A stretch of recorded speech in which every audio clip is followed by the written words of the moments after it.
All right, welcome to Section8Consulting.com. Today we're going to be hosting our fourth video on a complete step-by-step guide for Section 8 housing.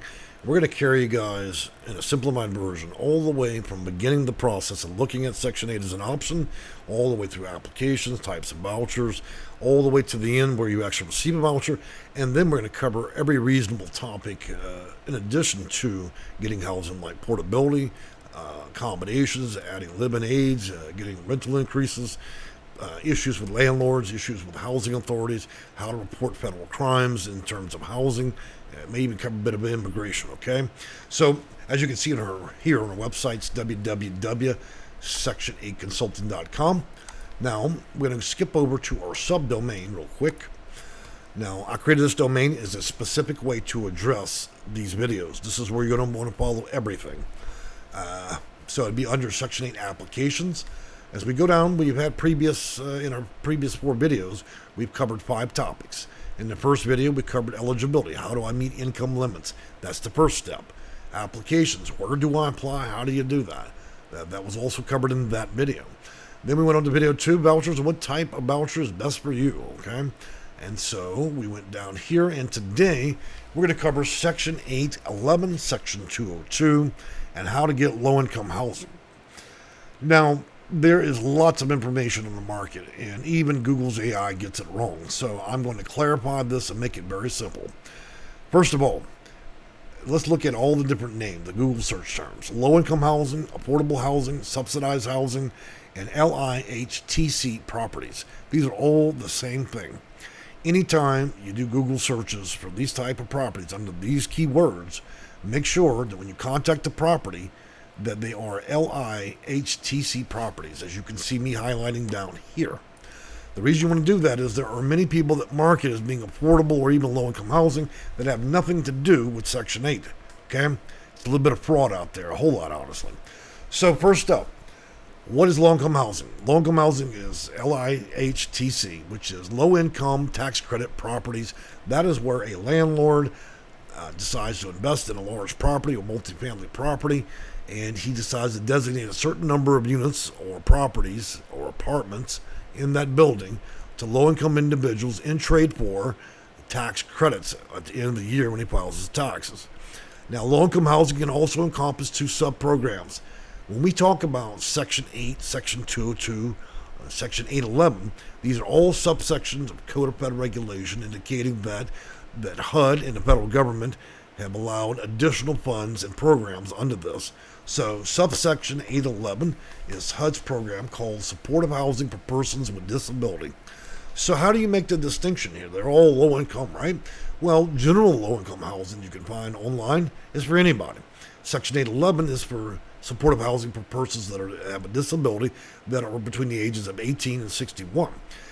If you find a property that's designated as Section 202, then they are strictly for those that are, well, first they are supportive housing for the elderly, and elderly means 62 and older, okay?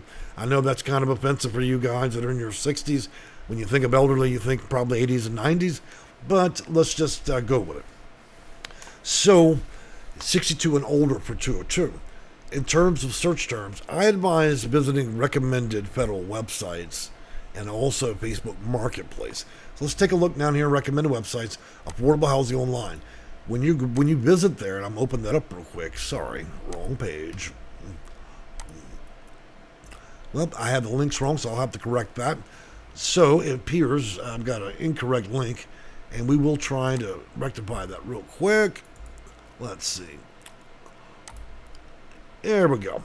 So you can put in your city, state, county, whatever it may be.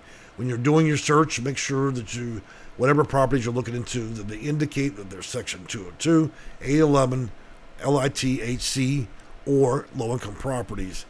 So how do low-income properties actually work? Well, it's fairly simple. It doesn't grant you a voucher. So this will be clear. So a private owner is accepting these tax credits, and in return, he gets a deduction at the end of the year.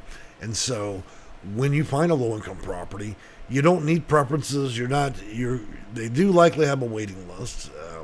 And generally those waiting lists can be anywhere from instant to about 6 months.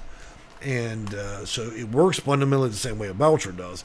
When you apply there, they will tell you that if you meet their income guidelines, which is generally 50% of the area median income. So let's pretend that you live in Baton Rouge, Louisiana, and the average income for that area is $50,000. So you would want to be at 50% of that, which would be $25,000 a year. Now that's strictly just an example, and what they consider to be low income will change for every geographical area in the U.S. So you want to check on that. But needless to say, what will happen is once you apply, you will pay out 30% of whatever fixed income you have if you're a senior. So if you're getting a $1,000 check through Social Security, disability, whatever it may be, then you'll pay 30% of that, $300, and the low-income property will subsidize the rest for you. And of course, they get to trade on tax credits. So this also to make clear that this is not project-based housing. Okay, so do not assume that low-income properties are the same as project-based. Project-based is when the housing authority owns the property and runs it. Low-income housing is when a private landlord owns it and runs it and accepts tax credits. So the reality of it is whether you're a senior, you're disabled, or whether you're just a basic low-income individual, then the only criteria you need to meet is being low income, and they will tell you what the area median income is and how much or how little income you'll be required in order to qualify for that property. Like I said, waiting lists are pretty short, anywhere from instant to about 6 months. Outside of that, you should investigate the property. My advice for most of you is, besides its reputation and its ranking and star reviews on Google, you should probably visit there on a Saturday afternoon.